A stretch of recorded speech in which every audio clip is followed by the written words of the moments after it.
We're here today in El Toro, and we have just started the delivery event for the most powerful Porsche car that ever was built. And the first 20 lucky customers can take possession of their car right here. And everybody's very excited, me too, because it's a rare sight to have 20 of these babies.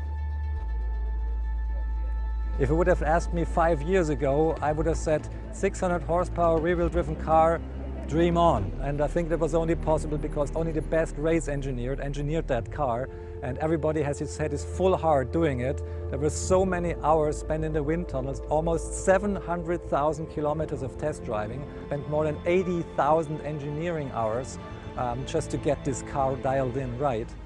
The most stunning figures we make with the car is the 718 in the Nordschleife, because this is the absolute record.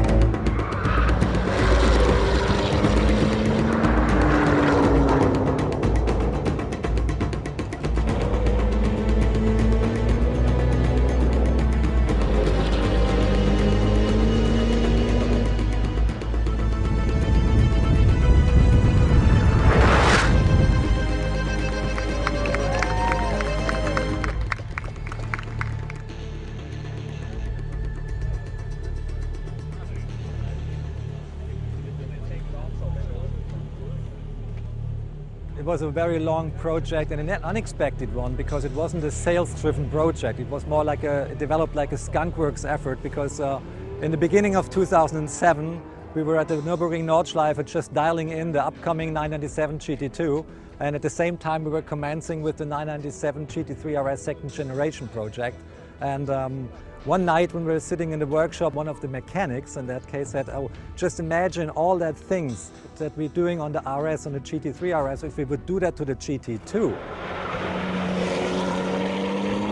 So this project was born. We took all the weight we could find out of a normal GT2 and put in carbon fiber parts, and without taking too much consideration and care about the feasibility for a future product. What we wanted to learn is how does a GT2 feel when it's maxed out regarding weight and power. And when we went to the Nordschleife with the 997 GT2, shortly before point of sales, we secretly took this car along, which was called the Beast internally. First it was named Lady, but the Beast, because the drivability was really something else. And didn't say even Walter Röhrl that we had something special. And after he came back doing his job of getting the official lap times of the 997 GT2, which was a stunning 7:32 on a Nordschleife, in this time it was an absolute record, he stepped out of the car and said, "Oh, wow, it was good, car is great." And I said, "Walter, come over here." And he said, "What else? Do you want me to drive again? Are you not happy?" I said, No, I'm very happy, but I've got something else for you here." And we put up the rolling door of another paddock box, and there was this Beast Lady car standing. And he looked at it and said, "This?" Because it really looked worn out, like a worn out prototype. You couldn't see the potential of the car. And I said, "Please, Walter, do some laps. Tell me what you think." And he accepted the key. He's always curious. He got his stopwatch. It was 3 or 4 consecutive laps before he came in.